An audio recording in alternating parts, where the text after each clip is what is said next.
Hello दोस्तों, कैसे हैं आप सभी का सुकून एफएम चैनल पर हार्दिक स्वागत है। आज हम सुनेंगे इंस्टा सीओ कहानी के एपिसोड नंबर 11 को। अगर आपको ये कहानी अच्छी लगती है तो वीडियो को लाइक शेयर और कमेंट जरूर कर दिया करो। चलिए शुरू करते हैं कहानी। मुंबई के उस घनी और शांत रात में मित्तल मैनर के उस पिंक कमरे के बाहर खड़े कार्तिक अग्रवाल के चेहरे के भाव एक पल में पूरी तरह बदल चुके थे। कुछ ही सेकंड पहले जो इंसान एक मासूम बच्ची के लिए एक प्यारा सा सुपर हीरो बना था, अब उसकी आंखों में साक्षात मौत का फरिश्ता उतर आया था। विक्रम का वो मैसेज कि फैंटम भारत वापस आ रहा है, कार्तिक के अंदर उस सोए हुए ज्वालामुखी को फाड़ने के लिए काफी था। कार्तिक ने अपने फोन की स्क्रीन को बंद किया और उसे अपनी जेब में रख लिया। उसने मुड़कर एक आखिरी बार उस बंद दरवाजे की तरफ देखा, जिसके पीछे उसकी दुनिया, उसकी शेरनी, एक 10 साल की बच्ची की मासूमियत खोई हुई सो रही थी। कार्तिक ने मन ही मन एक खौफनाक और बर्फीली आवाज में खुद से वादा करके कहा, मैं आ रहा हूं फैंटम। तूने मेरी इस मासूम राह की जिंदगी में जहर घोला, अब उस जहर का हिसाब तेरी रगों का सारा खून बहाकर पूरा किया जाएगा। कार्तिक भारी लेकिन सदे हुए कदमों से मित्तल मैनर की सीढ़ियां उतरा। बाहर उसकी बुलेट प्रूफ मैकबे उसका इंतजार कर रही थी। गाड़ी में बैठते उसने इंजन स्टार्ट किया और गाड़ी को एक खूंखार जानवर की तरह मुंबई की खाली सड़कों पर दौड़ा दिया। उसकी मंजिल थी बांदा कुर्ला कॉम्प्लेक्स के जमीन के नीचे बना अग्रवाल ग्रुप का भेद्या और खौफनाक शैडो बेस। आज रात कोई आराम की रात नहीं थी। आज की रात उस महायुद्ध की रणनीति की तय करने की रात थी जो अंडरवर्ल्ड के इतिहास की सबसे खूनी पन्ना बनने वाला था। रात के करीब 2 बज रहे थे जब कार्तिक की गाड़ी शैडो बेस के उस गुप्त बेसमेंट में आकर रुकी। भारी स्टील के बायोमेट्रिक दरवाजे बिना कोई आवाज किए खुले और कार्तिक सीधे मेन वॉर रूम में दाखिल हुआ। वॉर रूम का नज़ारा किसी हॉलीवुड की साईफाई फिल्म के ज्यादा गंभीर था, अत्याधुनिक था और कमरे के बीचों बीच एक विशाल होलोग्राफिक टेबल लगी थी, जिस पर मुंबई के और सब आसपास के तटीय इलाकों का 3D नक्शा चमक रहा था। कमरे की दीवारों पर दर्जनों बड़ी बड़ी एलईडी स्क्रीन्स लगी थी, जिन पर international shipping routes, satellite imaginary और डार्क वेब का डेटा लगातार फ्लैश हो रहा था। कमरे में अग्रवाल ग्रुप की अल्फा स्ट्राइक टीम के 50 सबसे खूंखार और ट्रेंड कमांडोज मौजूद थे। ये वो लोग थे जो एक्स मार्कोस और एक्स रो की दुनिया की सबसे बेहतरीन स्पेशल फोर्सेस से चुने गए थे। उनके चेहरे पर पत्थर जैसी कठोरता थी। उनके साथ ही साइबर इंटेलिजेंस हेड आयरन और कार्तिक का सबसे वफादार बायां हाथ विक्रम खड़ा था। कार्तिक के वार रूम में कदम रखने पर सब शांत हो गए। कोई हलचल नहीं, कोई आवाज नहीं। कार्तिक चलते हुए होलोग्राफिक टेबल के बिल्कुल नीचे आकर खड़ा हो गया। उसने अपनी जैकेट उतारकर कुर्सी पर फेंक दी और अपनी आस्तीन को ऊपर चढ़ाकर पूछा, रिपोर्ट। कार्तिक आवाज उस सन्नाटे में एक चाबुक की तरह गूंज गई। विक्रम ने तुरंत आगे बढ़कर टेबल के कंट्रोल पैनल पर कुछ बटन दबाए। होलोग्राफिक नक्शे पर एक लाल रंग का बिंदु ब्लिंक करने लगा, जो अरब सागर से होते हुए मुंबई के तट की तरफ बढ़ रहा था। विक्रम ने अपनी गंभीर आवाज में ब्रीफिंग करके कहा, बॉस, सिडनी में लियो ने कबीर का जो हाल किया उसके बाद हमने फैंटम के उन सभी इंटरनेशनल खातों को ट्रैक करना शुरू किया जो कबीर ने उगले थे। साइबर टीम ने पिछले 48 घंटों में डार्क वेब पर फैंटम के सिंडिकेट के कम्युनिकेशंस को इंटरसेप्ट किया। फैंटम बुरी तरह बौखलाया हुआ है। हमने यूरोप और मिडल ईस्ट में जो उसके हवाला नेटवर्क्स और हथियारों के सौदे ब्लॉक किए, उससे उसका पूरा एम्पायर ताश के पत्तों की तरह ढह रहा है। उसकी यह बात सुनकर कार्तिक की आंखों पर उस ब्लिंक करते लाल बिंदु पर टिक गई। उसने अपने ठंडे स्वर में कहा, तो वो इंडिया वापस क्यों आ रहा है? एक हारा हुआ कुत्ता अपने बिल में चुभता है, वो शेर की मांद में वापस क्यों आ रहा है? तब आर्यन ने अपनी नजर स्क्रीन से हटाकर कहा, बॉस, फैंडम का अहंकार उसे खा रहा है। उसे लगता है कि उसने दिल्ली में उस बंकर में आपको चकमा देकर आपको हरा दिया, लेकिन अब जब आपके एम्पायर की वो जड़ें काट रहे हैं तो वो समझ गया कि छुपकर काम नहीं चलेगा। वो आपको खत्म करने के लिए खुद आ रहा है और हमारे सैटेलाइट डेटा के मुताबिक वो किसी फ्लाइट से नहीं बल्कि एक private Russian cargo ship the Leviathan से आ रहा है। ये शिप कल रात ठीक 12 बजे अलीबाग के पास मौजूद एक पुराने खंडर हो चुके सी फोर्ट यानी समुद्री किले के पास लंगर डालेगी। कार्तिक ने उस जगह का नाम अपने होठों पर बुदबुदा कर कहा, अलीबाग का समुद्री किला? होलोग्राफिक टेबल पर उस किले का 3D स्ट्रक्चर उभर कर सामने आ गया। यह समुद्र के बीचों बीच बना एक पुराना और वीरान किला था, जहां चारों तरफ सिर्फ खानी पहरे की पानी की लहरें और नुकीली चट्टानें थी। वहां तक पहुंचने का सिर्फ एक ही रास्ता था, पानी के जरिए। कार्तिक के होठों पर एक खौफनाक और बर्फीली मुस्कान आ गई। उसने मुस्कुरा कर कहा, उसने वो जगह इसलिए चुनी ताकि वो चारों तरफ से नजर रख सके। उसे लगता है कि समुद्र के बीच वो सुरक्षित रहेगा, लेकिन वो भूल गया कि समुद्र में जब तूफान आता है तो छुपने के लिए जमीन का कोई टुकड़ा नहीं बचता। ये कहते हुए कार्तिक ने होलोग्राफिक टेबल पर अपने दोनों हाथ टिकाए और अपनी टीम के हर एक कमांडो की आंखों में देखकर दहाड़ कर कहा, कल रात ये मिशन कोई आम स्ट्राइक नहीं होगी, ये कोई पुलिस रेड या रेंज वारंट नहीं। फैंडम ने मेरी दुनिया को तबाह किया, उसने मेरी पत्नी की मासूमियत छीनी। कल रात हम उस किले में उसे गिरफ्तार करने नहीं जा रहे, कल रात हम वहां उसका शमशान बनाने जा रहे हैं। पूरा वार रूम कार्तिक के इस खूनी फरमान से थर्रा उठा। कमांडो ने एक स्वर में अपनी गन्स की मैगजीन ठोक कर कहा, यस बॉस। इसी के बाद कार्तिक ने अपनी रणनीति बनानी शुरू की। ये कोई आम प्लानिंग नहीं थी, ये दुनिया के सबसे तेज दिमाग वाले अरबपति की एक ऐसी मास्टरमाइंड प्लानिंग थी जिसमें दुश्मन को सोचने तक का मौका नहीं मिलने वाला था। कार्तिक ने इस पूरे मिशन का नाम रखा था ऑपरेशन चक्रव्यूह। कार्तिक के नक्शे पर उस किले के चारों तरफ एक घेरा बनाते हुए कहा, फैंटम बहुत शातिर है, वो जानता है कि मैं उसे ढूंढ रहा हूँ। वो इस किले के चारों तरफ अपने स्नाइपर, मोशन सेंसर्स और समुद्री गश्तें नाव लगा रहा है। अगर हम सीधा हमला करेंगे तो किले के अंदर से हमें आसानी से देख लेगा, या तो भाग निकलेगा या हमारे बहुत सारे लोग मर जाएंगे। हमें उसी के जाल में उसे फंसाना होगा। हमें उसे एहसास दिलाना होगा कि हम अंधेरे में तीर चला रहे हैं। उसकी बात सुनकर आगे से विक्रम ने पूछा, तो हमारा बैट यानी चारा क्या होगा बॉस? तब आगे से कार्तिक ने आर्यन की तरफ देखकर कहा, आर्यन, डार्क वेब पर हमारे स्लीपर सेल्स के जरिए एक फेक इंटेलिजेंस लीक करो। फैंटम के कानों तक ये बात पहुंचनी चाहिए कि कार्तिक अग्रवाल पूरी तरह से टूट चुका है। उसे खबर दो कि राह की हालत बड़ी खराब है और मैं कल रात उसे लेकर एक सीक्रेट मेडिकल फैसिलिटी के लिए चार्टर्ड प्लेन से स्विट्जरलैंड जा रहा हूँ। फैंटम को लगना चाहिए कि मेरा पूरा ध्यान राह पर है और मेरा सिक्योरिटी नेटवर्क कल रात एयरपोर्ट पर होगा। उसे लगने दो कि अग्रवाल ग्रुप का गार्ड डाउन है और वो मुंबई में सुरक्षित है। आर्यन ने तुरंत अपने सिस्टम पर कोडिंग शुरू करके कहा, हो जाएगा बॉस। मैं इस खबर को अंडरवर्ल्ड के उस ब्रोकर्स तक पहुंचा दूंगा जो सीधे फैंटम के कॉन्टैक्ट में है। जब उसे लगेगा कि आप इंडिया छोड़ रहे हैं तो वो किले में रिलैक्स होकर अपने आगे की प्लानिंग करेगा। तभी कार्तिक ने अपनी आंखें सिकोड़ कर कहा, बिल्कुल। और जब वो अपनी जीत के नशे में चूर होकर उस किले में शराब पी रहा होगा, तब मौत उसके दरवाजे पर दस्तक देगी। ये कहते हुए कार्तिक ने होलोग्राफिक टेबल पर उस सी फोर्ट को जूम इन किया। किले की मोटी दीवारें, पुरानी तोपें रखने की जगह और उसके अंदर भूल भुलैया स्क्रीन पर साफ नजर आने लगी। कार्तिक ने कड़क आवाज में कहा, आर्यन, किसी भी मॉडर्न वारफेयर का सबसे पहला असूल होता है, दुश्मन को अंधा और बहरा कर दो। कल रात जैसे ही हमारी टीम उस किले के 2 किलोमीटर के रेडियस में घुरेगी, मुझे उस पूरे इलाके के टोटल डिजिटल ब्लैकआउट चाहिए। मुझे फैंटम का कोई भी सैटेलाइट फोन या कोई भी वीएचपी रेडियो, यहाँ तक कि उसका डार्क वेब सर्वर भी काम करता हुआ नहीं दिखना चाहिए। कोई सिग्नल अंदर नहीं जाएगा, कोई सिग्नल बाहर नहीं आएगा। उसकी बात सुनकर आगे से आर्यन ने एक गहरी सांस लेकर कहा, बॉस वो समुद्र के बीच में है, वहां के सिग्नल को जैम करने के लिए हमें बहुत भारी ईएमपी और मिलिट्री गेट जैमर्स की जरूरत पड़ेगी।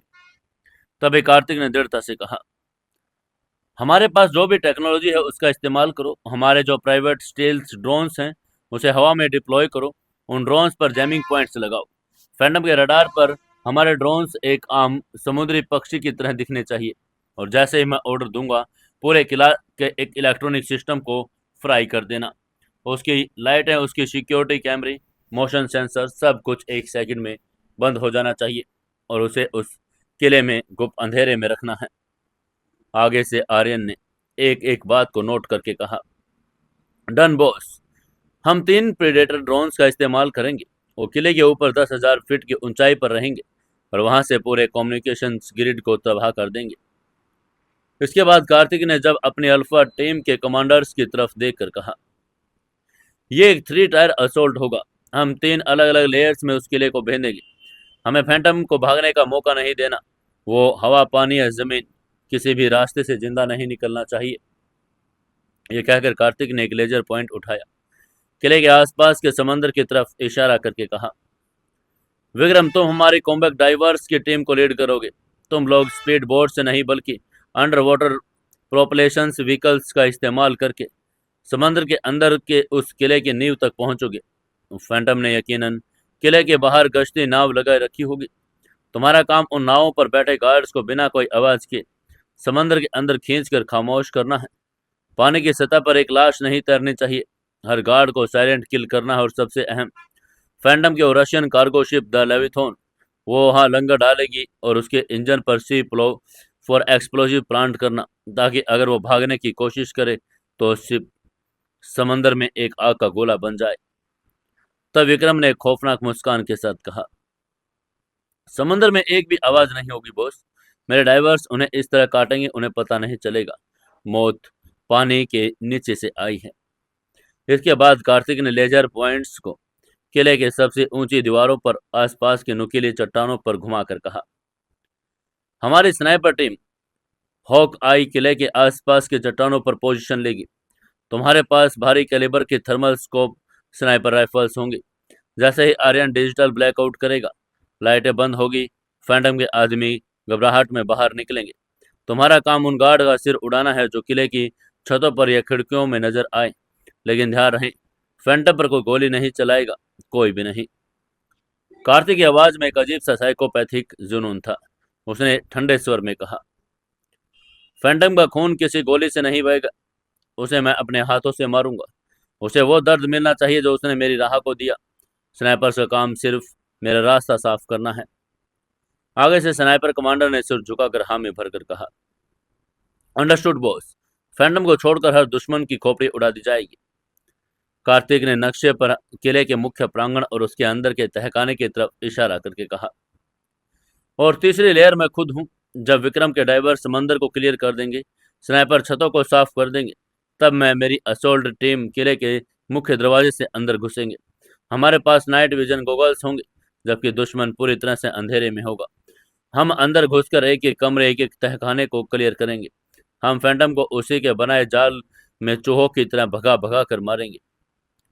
प्लानिंग के इस मिलिट्री और टैक्टिकल हिस्से के बाद कार्तिक अपनी होलोग्राफिक टेबल से थोड़ा पीछे हटा और उसने अपनी आंखें बंद की। फैंटम की साइकोलॉजी का विश्लेषण करने लगा। कार्तिक ने धीरे स्वर में, जैसे वो खुद से बातें कर रहा हो, वैसे कहा, फैंटम एक बहुत ही दिमागी खिलाड़ी है। वो हथियारों से ज्यादा दिमागी इंसान से डर से खेलता है। उसने मेरे डैड को फंसाने के लिए जाली कागजात बनाई। उसने राह के दिमाग में मेरे खिलाफ जहर खोला। उसने कबीर का इस्तेमाल करके मुझे दिल्ली भेजा। वो सोचता है कि हमेशा वो एक कदम आगे रहता है। कल रात हमें उसे गोल्ड कॉम्प्लेक्स को तोड़ना होगा। कार्तिक ने आर्यन की तरफ देखकर कहा, आर्यन, जब तुम उस किले का कम्युनिकेशन जैम करोगे तो उसके मेन कंट्रोल रूम में मौजूद सारे स्क्रीन और स्पीकर पर हमारा हैक होना चाहिए। मैं चाहता हूं कि जब उसे पता चले कि वो गिर चुका है, तो उसे गोलियों की आवाज से पहले कुछ और सुनाई दे। तभी आर्यन ने उत्सुकता से पूछा, क्या सुनाई दे बॉस? कार्तिक के होठों पर एक ऐसी कुटिल मुस्कान आई जो खुद शैतान को भी डरा दे। उसने मुस्कुरा कर कहा, उसके स्पीकर्स पर मेरे डैड देवर्थ अग्रवाल का वो पुराना इंटरव्यू प्ले करना। वो इंटरव्यू जहां मेरे डैड ने अग्रवाल ग्रुप की ईमानदारी और उसके उसूलों की बात की थी, जहां उन्होंने रुद्र प्रताप सिंह को एक गद्दार कहा था। जब फैंटम उस घुप अंधेरे में अपने उस पुराने दोस्त और दुश्मन की आवाज़ सुनेगा जिसने उसे सड़क पर लाकर खड़ा किया था, तो उसका वो कूल और शांत दिमाग पागलों की तरह बौखला जाएगा। वो डरेगा, वो कांपेगा, और एक डरा हुआ शिकारी सबसे ज्यादा गलतियां करता है। कार्तिक की साइकोलॉजिकल वारफेयर की रणनीति को सुनकर वॉर रूम में मौजूद सभी कमांडोज के रोंगटे खड़े हो गए। उनका बॉस सिर्फ जिस्म को नहीं बल्कि रूह को छलनी करने की तैयारी कर रहा था। रणनीति तय होने के बाद कार्तिक शैडो बेस के आर्मरी सेक्शन में गया। यह एक बहुत ही बड़ा हॉल था जहां दीवारों पर दुनिया के सबसे अत्याधुनिक और घातक हथियार सजे हुए थे। विक्रम भी उसके साथ था। विक्रम ने एक हैवी ड्यूटी टैक्टिकल वेस्ट निकाल कर कहा, बॉस, आपको ये पहनना होगा। फैंटम के पास रशियन मशीनरीज हो सकते हैं जिनके पास आर्मर पियर्सिंग राउंड होंगे, कार्तिक ने वेस्ट को देखा और उसे पहन लिया। उसने अपने दाएं कंधे की पट्टियों को एक बार फिर कसकर बांधा ताकि लड़ाई के दौरान उसका कंधा खुले नहीं। उसके बाद उसने अपनी पसंद के हथियारों का चुनाव करना शुरू कर दिया। उसने एक सिग और M6 असॉल्ट राइफल उठाई। उसके बैरल पर एक हाई क्वालिटी सरप्रेसर लगा था जो गोली की आवाज़ को बिल्कुल खत्म कर देता था। इस पर एक थर्मल स्कोप भी माउंटेड था ताकि वो अंधेरे में किले में छुपे हुए दुश्मन की बॉडी हीट देखकर उन्हें दीवार के आर पार मार सके। अपनी बेल्ट के होल्स्टर में उसने 2 कस्टम मेड ग्लॉक 19 पिस्तौलें रखी, लेकिन कार्तिक का सबसे पसंदीदा हथियार कोई गन नहीं था। उसने आर्मरी के एक कांच के केस में एक बहुत पुरानी लेकिन चमचमाती कुकरी निकाल ली। ये कुकरी की धार इतनी तेज थी कि यह हवा में उड़ते हुए रेशम के कपड़े को भी 2 हिस्सों में काट सकती थी। कार्तिक ने उस खंजर की धार को अपनी उंगली से महसूस करके कहा, ये कुकरी मेरे डैड के कलेक्शन से है। कल रात जब मैं फैंटम के सामने खड़ा हूँगा तो मेरे हाथ में कोई बंदूक नहीं, मेरे उसके सीने में इस कुकरी से उसको चीरूंगा ताकि उसे एहसास हो कि देवर अग्रवाल का खून आज भी जिंदा है। सुबह के 8 बज चुके थे। प्लानिंग और हथियारों की तैयारी पूरी रात निकल चुकी थी। कार्तिक ने अपने टैक्टिकल कपड़े उतारे, वापस अपना कैजुअल लिनन का शर्ट पहन लिया। कार्तिक ने अपनी टीम को आखिरी निर्देश देकर कहा, मिशन आज रात 11:30 शुरू होगा। दिन भर आराम करो, अपनी बॉडी को रिकवर करो। रात को हमें यमराज का काम करना है। कार्तिक शेडो बेस से बाहर निकल और अपनी गाड़ी में बैठकर वापस मित्तल मैनर की तरफ चला गया।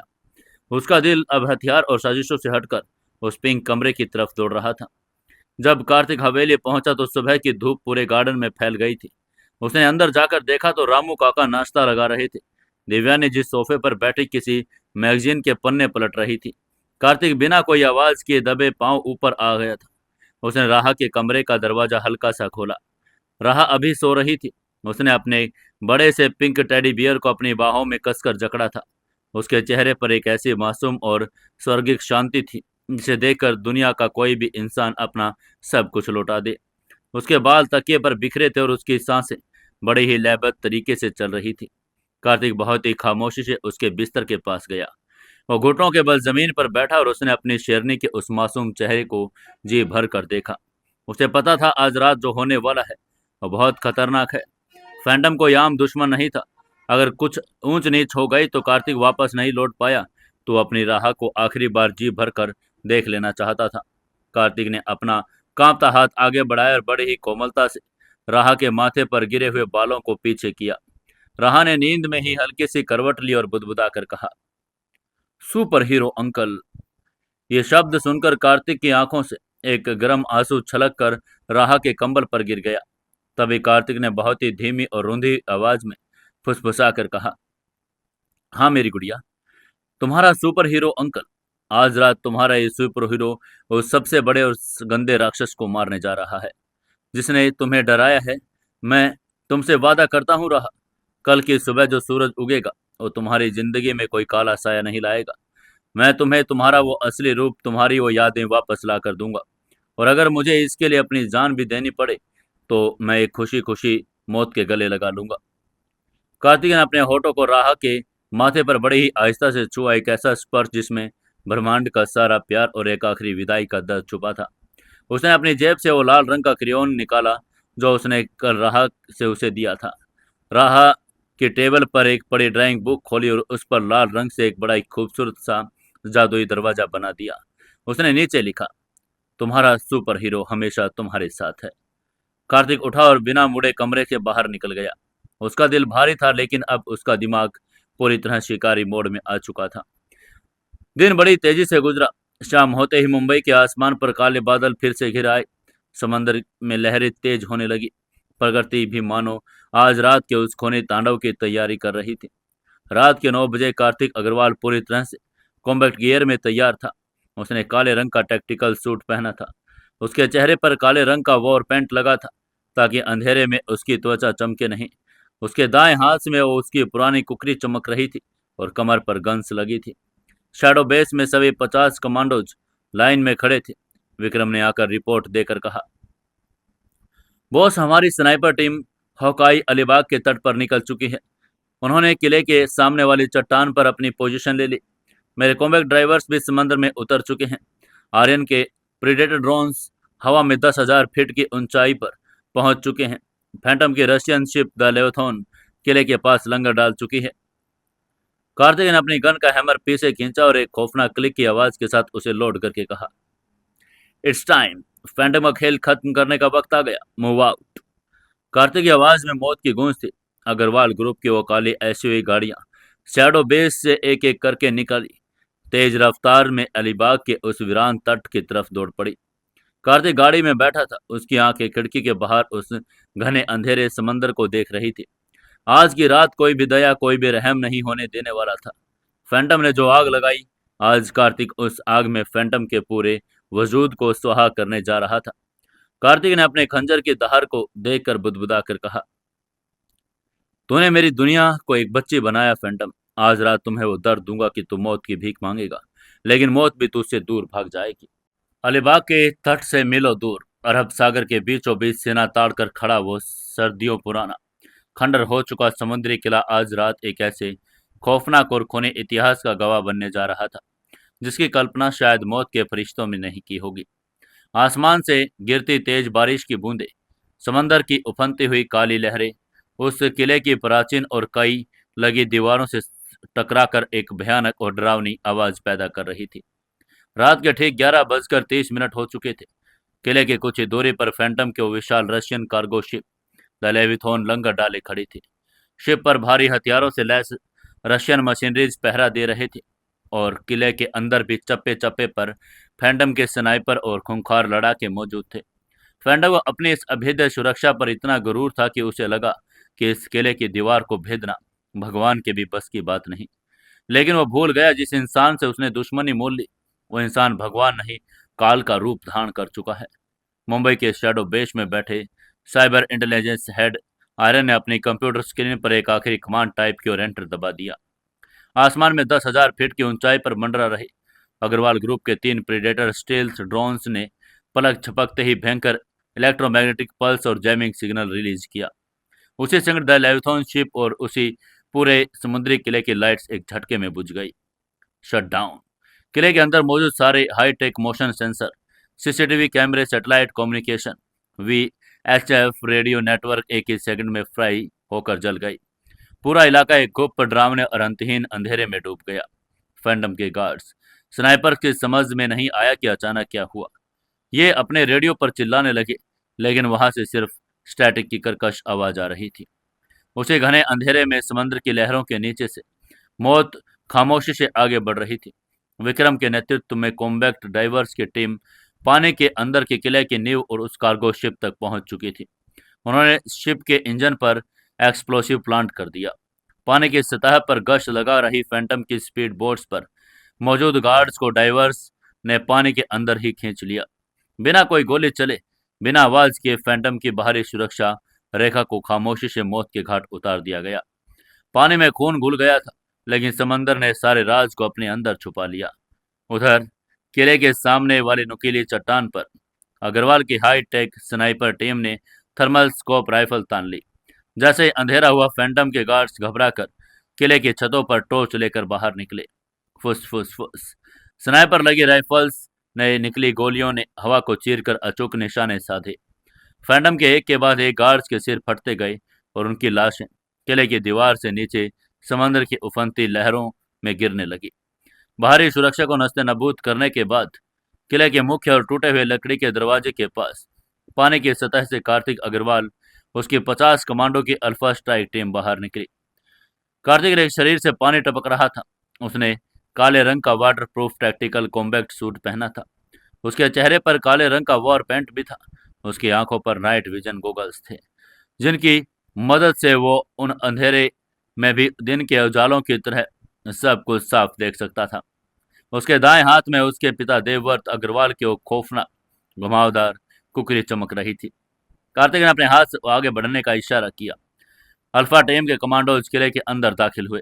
अंदर की भूल भुलैया और उस पुरानी पत्थर की सीढ़ियों पर फैंटम के रशियन गार्ड्स टॉर्च लगाकर भाग दौड़ कर रहे थे, लेकिन इससे पहले कुछ समझ पाते अंधेरे में छुपे हुए कार्तिक के कमांडोज ने सिर्फ और एक्सप्लोसिव राइफल से उन पर साइलेंट गोलियां की बौछार कर दी। लाशें एक के बाद एक जमीन पर गिरने लगी।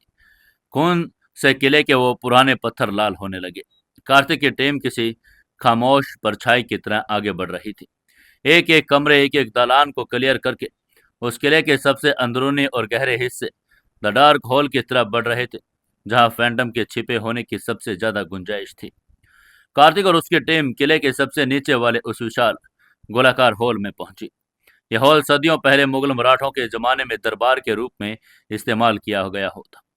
इसकी छत बड़ी ऊंची थी और पत्थर के मोटे खंभे पूरे हॉल में लगे हुए थे। अचानक जैसे ही कार्तिक उसके 30 कमांडो उस हॉल के बीचों बीच पहुंचे, क्लिंग क्लिंग, किले के हिस्सा वो ईएमपी के प्रभाव से अछूता रह गया था, या शायद फैंटम ने कोई ऑप्टिकल आइसोलेशन वाला जनरेटर लगा रखा था। वो अचानक से ऑन हो गया। हॉल के चारों तरफ लगी बड़ी बड़ी हेलोजन फ्लड लाइट एक साथ जल उठी। रोशनी इतनी भयानक और चकाचौंध करने वाली थी। नाइट विजन गॉगल्स पहने कार्तिक और उनकी टीमों की आंखें चुंधिया गई। उन्हें मजबूरन अपने गॉगल्स उतार कर फेंकने पड़े। जैसे उनकी आंखें उस तेज रोशनी की आदी हुई, कार्तिक के पैरों तले की जमीन खिसक गई। वो हॉल खाली नहीं था। हॉल के बिल्कुल आखिरी सिरे पर एक पुराने पत्थर के सिंहासन जैसी जगह पर रुद्र प्रताप सिंह उर्फ फैंटम बैठा था। उसने काले रंग का एक स्लीक कॉम्बैक्ट ट्रैक सूट पहना था।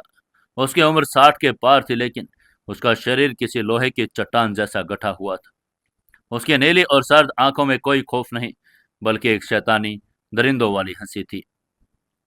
तभी फैंटम की वो गहरी और गूंजती आवाज उस विशाल हॉल में टकराई। उसने एक भारी आवाज में कहा, कार्तिक अग्रवाल, मुझे पता था तुम अपने उस शेरनी की आंसुओं का बदला लेने जरूर आओगे। तुम्हारी एमपी, तुम्हारे स्नाइपर, तुम्हारे डाइवर, सब कुछ प्रेडिक्टेबल था। तुम सोचते हो कि तुम शिकार कर रहे हो, बेवकूफ लड़के।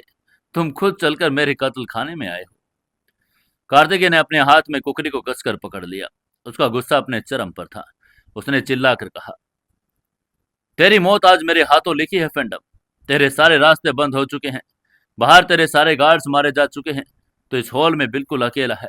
मेरे साथ दुनिया के 30 खूंखार कमांडोज हैं। सरेंडर कर दे, वरना मैं तेरे शरीर पर एक एक जोड़ को यहां से जिंदा काट डालूंगा। उसके बाद सुनकर फैंटम जोर से हंसने लगा। उसने जोर से हंसकर कहा, सरेंडर? कार्तिक, तुम भी मुझे समझे नहीं। मुझे गार्ड्स और बंदूकों की जरूरत नहीं पड़ती। मैं खुद ही एक फौज हूँ। उसके हंसे में एक साइकोपैथिक पागलपन था। ये कहते हुए फैंटम अपनी जगह से खड़ा हुआ। उसने अपनी जैकेट उतार कर नीचे फेंक दी। उसके चौड़ों कंधों और फुलादी बाहों पर अनगिनत युद्धों के पुराने निशान और टैटू बने थे। तब विक्रम ने अपनी AMP-5 गन का हैमर खींचकर चिल्लाकर कहा, फायर! भून डालो साले को।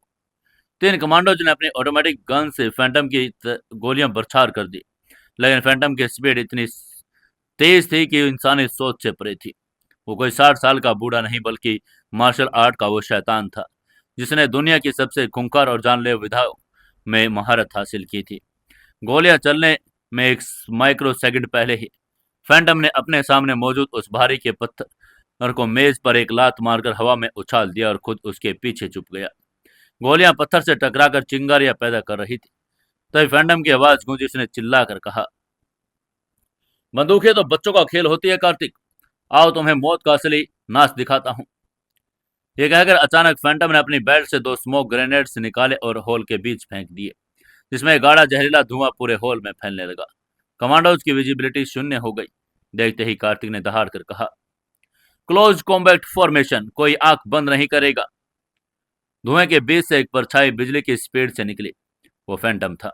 उसके हाथों में कोई बंदूक नहीं, बल्कि उसके दोनों हाथों में कम्बेट चाकू थे, जो घुमावदार और जानलेवा चाकू, जिन्होंने उंगलियों में फंसाकर बाघ के पंजे की तरह इस्तेमाल किया जाता था।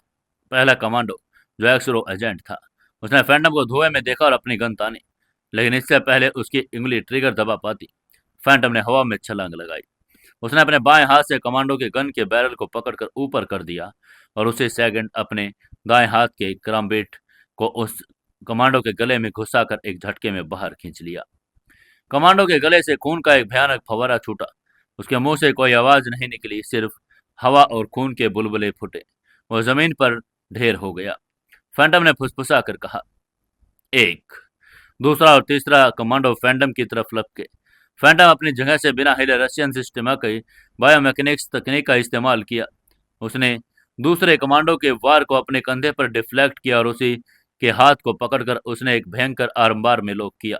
एक झटके में उसकी कोहनी की हड्डी तोड़ दी। जैसे वो कमांडो दर्द से झुका, फैंटम ने अपने घुटनों से उसके चेहरे पर इतनी जोर और नीट स्ट्राइक की और उसने खोपड़ी का सामना का हिस्सा धंस गया। तीसरे कमांडो ने अपनी कॉम्बैक्ट नाइफ से फैंटम की पीठ पर वार करना चाहा। फैंटम ने बिना पीछे मुड़े सिर्फ अपनी मसल मेमोरी के सहारे अपना शरीर घुमाया और उसने उन कमांडो के चाकू वाले हाथ को पकड़कर उसे की छाती में घोंप दिया। फिर अपनी कोहनी से उसकी पसलियों पर एक ऐसा प्रहार किया कि टूटी हुई पसलियां उसके दिल में घुस गई। महज 10 सेकंड के अंदर उसके अल्फा स्ट्राइक टीम के 3 सबसे बेहतरीन लड़ाके जमीन पर लथपथ पड़े थे। फैंटम एक इंसान नहीं बल्कि एक मौत की मशीन लग रहा था, जिसके सामने एक खूंखार कमांडोज भी नौसिखिया बच्चे लग रहे थे। तभी फैंटम ने हंसकर कहा, यह तुम्हारी अल्फा टीम है कार्तिक? मैंने इन्हें नाश्ते में खाने के लिए भी कमजोर पाया है। फैंटम हंसते हुए धुएं के बीच एक परछाई की तरह खिसक रहा था। उसकी यह बात सुनकर कार्तिक का खून खोल गया। उसने चिल्लाकर कहा, इसे घेर लो, शूट टू किल।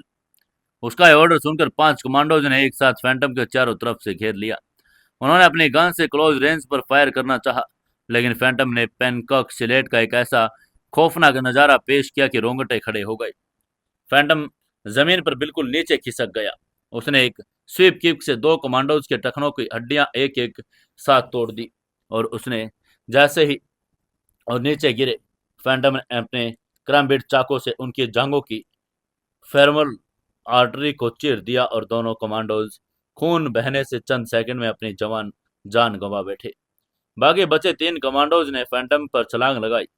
फैंटम ने एक कमांडो की गर्दन को अपने दोनों पैरों के बीच फंसाया और हवा में एक ट्रायंगल चौक लगाकर उसकी गर्दन की हड्डी पर एक भयानक कड़क की आवाज के साथ तोड़ दिया। दूसरे कमांडोज ने उसको गले से पकड़कर हवा में उठाया और उसे पूरी ताकत से तीसरे कमांडो के ऊपर दे मारा। पूरे हॉल में खून की नदियां बहने लगी। अग्रवाल ग्रुप की शैडो टीम, जो किसी भी इंटरनेशनल मिशन को पलक झपकते ही पूरा कर लेती थी, आज फैंटम के हाथों धूल चाट रही थी। फैंटम की हर एक मूवमेंट, उसका हर एक वार इतना सदा हुआ, इतना क्रूर और इतना अचूक था, ऐसा लग रहा था मानो वो मौत के साथ भी कोई खूनी नृत्य कर रहा हो। ये देखकर कार्तिक के पसीने छूट रहे थे। वो अपनी कुकरी थामे धुएं में फैंटम को ढूंढ रहा था। उसने कांप कर कहा, फैंटम, छुपना बंद कर, मेरे सामने आ। तब फैंटम धुएं को चीरता हुआ सीधा विक्रम के सामने आ गया। विक्रम, जो कार्तिक का सबसे खास और ताकतवर कमांडो था, उसने अपनी गन फेंक दी और निहत्ते फैंटम से भिड़ गया। विक्रम ने एक भारी राइट हुक फैंटम के चेहरे पर मारना चाहा, लेकिन फैंटम ने उस पंच को अपने बाएं हाथ से ब्लॉक किया और पलक झपकते ही अपने दाएं क्रम्बेक्ट को विक्रम के पेट में घुसा दिया। तभी कार्तिक ने जोर से चीख कर कहा, विक्रम। उसी समय फैंटम ने चाकू को विक्रम के पेट में घुमाकर बाहर निकाल लिया। विक्रम को एक लात मारकर दूर फेंक दिया।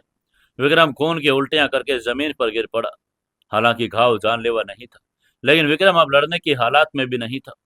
तब फैंटम ने अपने क्रम्बिक्ट से टपकते हुए खून को जमीन पर झटके कर कहा, बस बहुत हुआ ये बच्चों का खेल। धुआं अब धीरे धीरे छंट रहा था। हॉल के फर्श पर 15 से ज्यादा कमांडो की खून से लथपथ लाशें पड़ी थी। बाकी कमांडो खौफ से पीछे हट गए थे।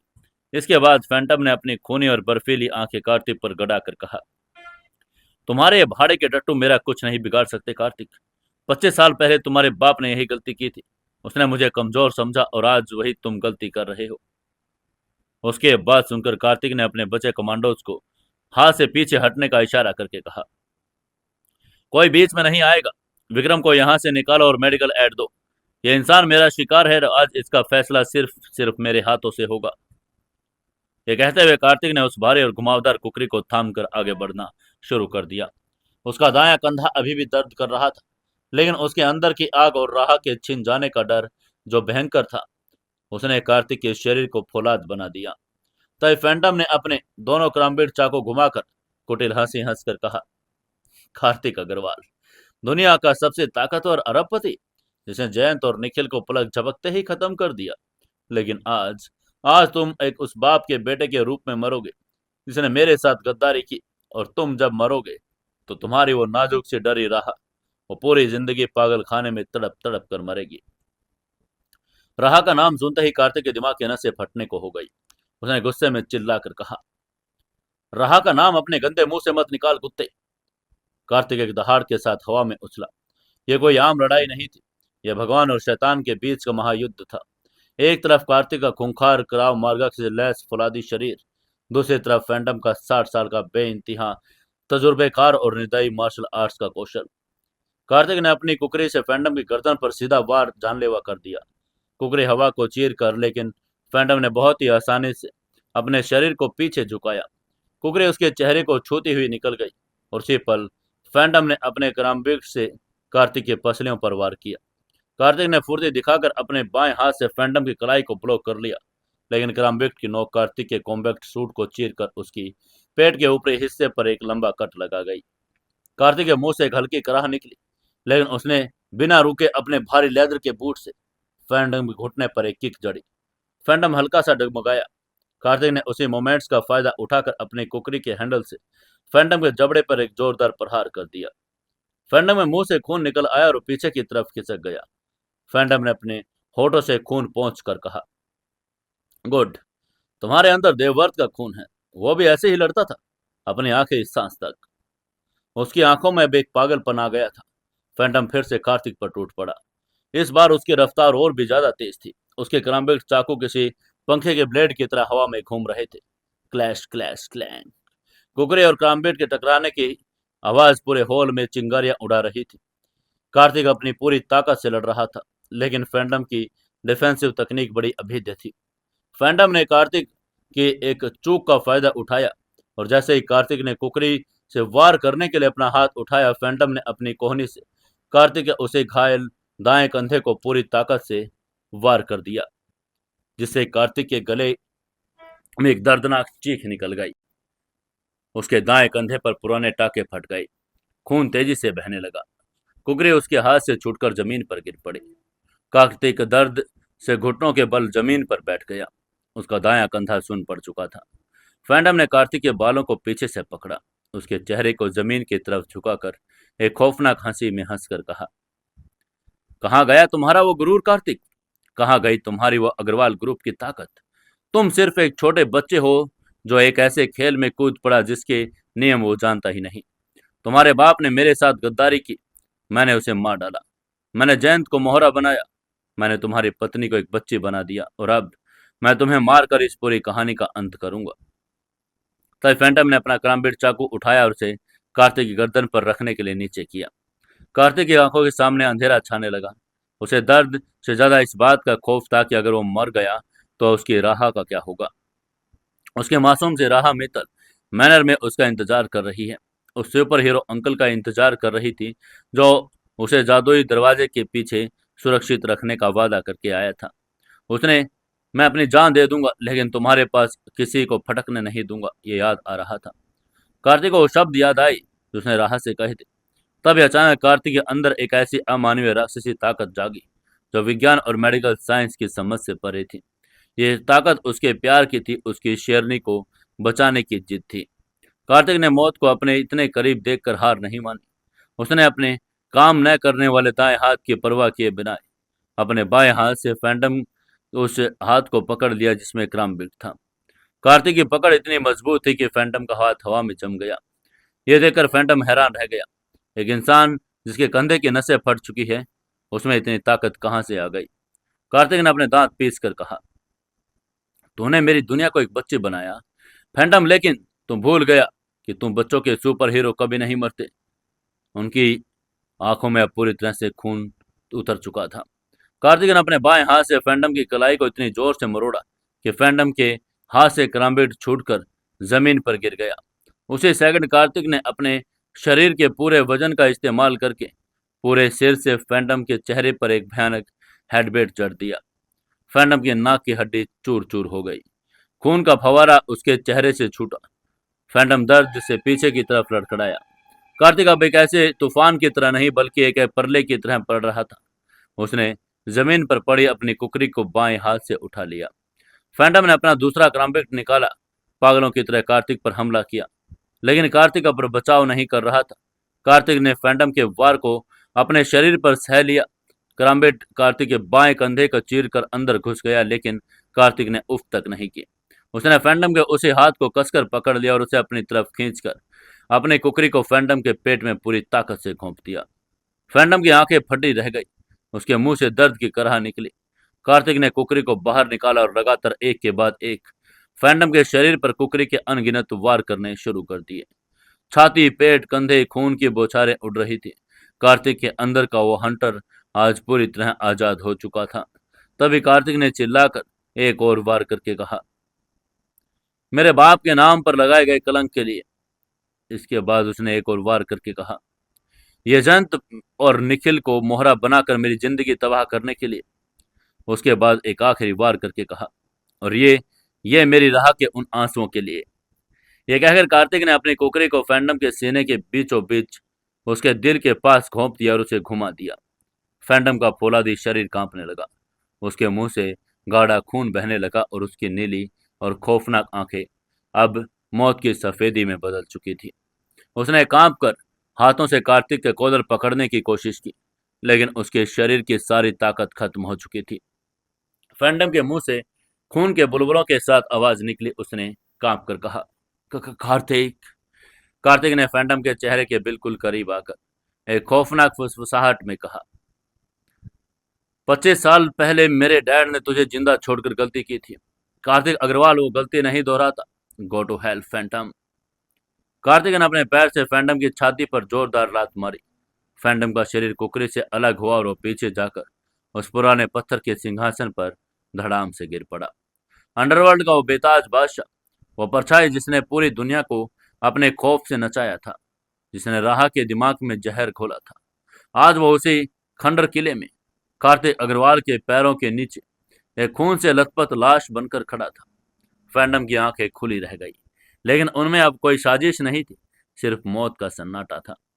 हॉल में अब कोई आवाज नहीं थी, सिर्फ कार्तिक की तेज और उखड़ी हुई सांसों की आवाज गूंज रही थी। कार्तिक का पूरा शरीर खून से नहाया हुआ था। फैंटम का खून, उसके कमांडो का खून, उसका अपना खून। उसके दोनों कंधे बुरी तरह कट चुके थे और वो अपनी जगह पर लड़खड़ाया। तब विक्रम, जिसे मेडिकल फर्स्ट एड दी रही थी, वो भागकर कार्तिक के पास आया। उसने कार्तिक को गिरने से पहले सहारा देकर कहा, बॉस, बॉस आप ठीक हैं? विक्रम की आंखों में अपने बॉस के लिए एक गहरा सम्मान और चिंता थी। उसने फैंटम की उस विभत्स लाश को देखकर कहा, खेल खत्म हो गया बॉस, फैंटम मारा गया। उसका पूरा सिंडिकेट आज रात राख हो चुका है। उसकी बात सुनकर कार्तिक ने एक बड़ी गहरी, दर्द भरी लेकिन सुकून वाली सांस ली। उसने अपनी कुकरी को जमीन पर फेंक दिया। कार्तिक ने हाँफ कर कहा, हाँ विक्रम, खेल खत्म हो गया। मैंने पिता के नाम के कलंक को धो दिया। मैंने उस साजिश को जड़ से उखाड़ फेंका। लेकिन उसकी आवाज कमजोर हो रही थी। तभी कार्तिक की आंखें फिर से भर आई। उसने रोकर कहा, लेकिन मेरी राह, मेरी वो मासूम शेरनी, क्या वो मुझे वापस मिल पाएगी? विक्रम, क्या वो सच में जो फैंटम ने उसके दिमाग में जहर बोया था, वो उस सच एक्सीडेंट के साथ हमेशा के लिए अपने अवचेतन मन को लोक हो गया है? विक्रम ने कार्तिक को सहारा देकर बाहर लेकर जाना शुरू करके कहा, बॉस, आपने दुनिया के सबसे बड़े शैतान को मार गिराया और अब आप मौत से जीत कर वापस आए। रहा मैम का प्यार भी कोई आम प्यार नहीं था। मुझे यकीन है कि जब वो आपको वापस देखेंगी, जब उनका वो सुपर हीरो उनके पास जाएगा, तो उनका दिल का सबसे कुछ याद कर लेगा और बस आपको जीना होगा बॉस, रहा मैम के लिए। कार्तिक ने विक्रम के सहारे चलकर किले के बाहर कदम रखा।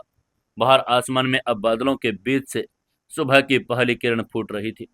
बारिश पूरी तरह से रुक चुकी थी। अरब सागर की लहरें अब शांत लग रही थी।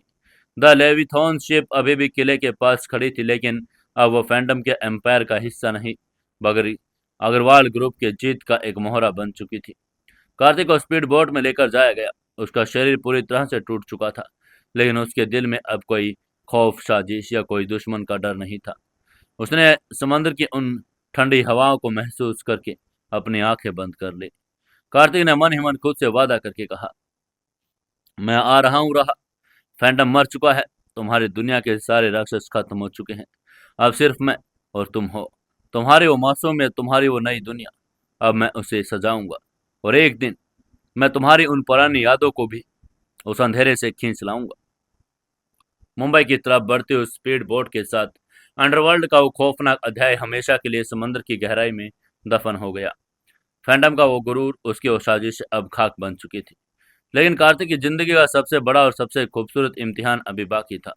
कार्तिक अग्रवाल को अब एक ऐसा कातिल और एक शिकारी के रूप में नहीं, बल्कि एक ऐसे सुपर हीरो के रूप में अपनी जिंदगी की सबसे बड़ी जंग लड़नी थी, जिसे अपने उस 10 साल की बच्ची जैसी शेरनी को वापस उसकी यादों और उसके प्यार में लेकर जाना था। समंदर की उन खौफनाक और उफनती हुई लहरों के बीच फैंटम के खूनी एम्पायर को हमेशा के लिए दफन करने के बाद कार्तिक अग्रवाल की स्पीड बोट मुंबई के तट की तरफ तेजी से बढ़ रही थी। आसमान में अब काले बादल छंट चुके थे। पूर्व दिशा से सुबह की पहली किरण अरब सागर के पानी पर चमक रही थी। रात भर चला वो मौत का तांडव अब शांत हो चुका था। कार्तिक बोट के कोने में बैठा था। समंदर की ठंडी हवाएं उसके चेहरे को छू रही थी। उसका पूरा शरीर एक युद्ध के मैदान जैसा लग रहा था। उसका वो काला टैक्टिकल कॉम्बैक्ट सूट जगह जगह से फट चुका था। उसमें से फैंटम के कराम्बिट चाकों के गहरे कट साफ नजर आ रहे थे। उसके दाएं और बाएं दोनों कंधों से खून रिसकर सूख चुका था, जिसने उसके कपड़ों पर काले और गहरे लाल रंग के धब्बे बना दिए। उसके चेहरे पर लगा वार पेंट पसीने और खून के साथ मिलकर एक बहुत खौफनाक और थका हुआ रूप दे रहा था। लेकिन कार्तिक को अपने जिस्म के इस भयानक दर्द का कोई एहसास नहीं था। फैंटम को उसे की मांद में घुसकर उसके दिल में कुकरी घोंपने के बाद कार्तिक के अंदर का उधधकता हुआ ज्वालामुखी अब शांत हो चुका था। जिस शैतान ने 25 साल पहले उसके पिता को धोखा दिया, जिसने उसकी मासूम राह की जिंदगी में जहर घोलकर उसे एक 10 साल की डरी हुई बच्ची बना दिया, वो शैतान अब दुनिया से जा चुका था। कार्तिक ने समंदर की लहरों को देखकर एक गहरी और सुकून भरी सांस ली। कार्तिक ने अपने सूखे और फटे हुए होठों से फुसफुसा कर कहा, खत्म, सब खत्म हो गया। अब कोई फैंटम नहीं, कोई साजिश नहीं, अब सिर्फ मेरी राह है। तट पर पहुंचते ही विक्रम और उसकी बैकअप टीम ने कार्तिक को संभाला। विक्रम ने कार्तिक की लहूलुहान हालत को देखकर तुरंत मेडिकल किट निकाली। विक्रम ने कार्तिक के कंधे से बहते खून को देखकर चिंता में कहा, बॉस, आपको तुरंत शैडो बेस के मेडिकल विंग में चलना होगा। आपके टांके पूरी तरह से फट चुके हैं और खून बहुत ज्यादा बह गया। आपको इन्फेक्शन हो सकता है। कार्तिक ने विक्रम का हाथ धीरे से हटा दिया। उसकी आंखों में एक ऐसी जिद और तड़प थी जिसे दुनिया का कोई भी डॉक्टर या कोई भी दवा नहीं रोक सकती थी। कार्तिक ने बहुत ही भारी लेकिन दृढ़ आवाज में कहा, नहीं विक्रम, मुझे किसी मेडिकल विंग में नहीं जाना। मुझे मेरी दुनिया के पास जाना है, मुझे मित्तल मैनर जाना है। मैंने राह से वादा किया था कि सुबह का सूरज निकलेगा तो उसके जिंदगी में कोई राक्षस नहीं बचेगा। मुझे उसे देखना है। उसके बाद सुनकर आगे से विक्रम ने फिर कोशिश करके कहा, लेकिन बॉस, आपकी हालत। तभी कार्तिक ने चिल्ला कर कहा, गाड़ी निकालो विक्रम। कार्तिक के हल्के से दहाड़ ने विक्रम को खामोश कर दिया। काले रंग की बुलेट प्रूफ मैकबे तैयार खड़ी थी। कार्तिक पिछले सीट पर बैठ गया और उसने अपनी आंखें बंद कर ली। गाड़ी मुंबई के उस सुबह की खाली सड़कों पर हवा से बात करके मित्तल मैनर की तरफ दौड़ पड़ी। पूरे रास्ते कार्तिक का दिमाग सिर्फ और सिर्फ अपनी शेरनी के इर्द गिर्द घूम रहा था। उसे लग रहा था कि जैसे वो घर पहुंचेगा, वो छुपकर राह को सोता हुआ देखेगा। वो अपने उन खूनी कपड़ों को उतार कर फेंक देगा और नहाकर अपने सारे जख्म छुपा लेगा। जब राह उठेगी तो उसका वो सुपर हीरो अंकल बिल्कुल साफ सुथरे और मुस्कुराते हुए रूप में उसके सामने होगा। करीब आधे घंटे के सफर के बाद मैकबे मित्तल मैनर के विशाल और भव्य लोहे के गेट के अंदर दाखिल हुई। सुबह के लगभग 6:30 बज रहे थे। हवेली में अभी भी एक गहरी शांति और सन्नाटा पसरा था। सिर्फ बगीचे में चिड़ियों की चहचहाट सुनाई दे रही थी। कार्तिक गाड़ी से उतरा। उसके पैरों में थकान के कारण एक लड़खड़ाहट थी, लेकिन उसने अपनी इच्छा शक्ति से खुद को सीधा खड़ा रखा। विक्रम उसके पीछे पीछे आ रहा था। कार्तिक ने बहुत ही धीमी आवाज में कहा, विक्रम, तुम बाहर ही रुको। हवेली के अंदर किसी को भनक नहीं लगनी चाहिए कि रात भर हम कहाँ थे। ये कहते हुए उसने हवेली के मेन गेट की तरफ कदम बढ़ा दिए। कार्तिक ने अपनी जेब से चाबी निकाली। बिना कोई आवाज किए मित्तल मैनर का भारी लकड़ी का दरवाजा खोल लिया। अंदर हॉल में हल्की हल्की रोशनी आ रही थी। सब कुछ बिल्कुल शांत था। रामू काका और बाकी नौकर अभी अपने क्वार्टर में थे। दिव्यानी जी शायद अपने कमरे में सो रही थी। कार्तिक ने राहत की सांस ली। उसने सोचा वो चुपचाप सीढ़ियां चढ़कर कमरे में जाएगा, अपना एक खून से कपड़ा उतारेगा और फिर फ्रेश होकर राह के कमरे के बाहर जाएगा। अब क्या होगा? क्या कार्तिक सचमुच राह के सामने साफ सुथरे कपड़ों में जा पाएगा या नहीं? अब क्या सोचेगी राह? क्या राह उससे फिर से डर जाएगी या फिर उसे अपना बना लेगी? जानेंगे कल के एपिसोड में दोस्तों। कहानी को ज़्यादा से ज़्यादा लाइक, शेयर और कमेंट जरूर करें।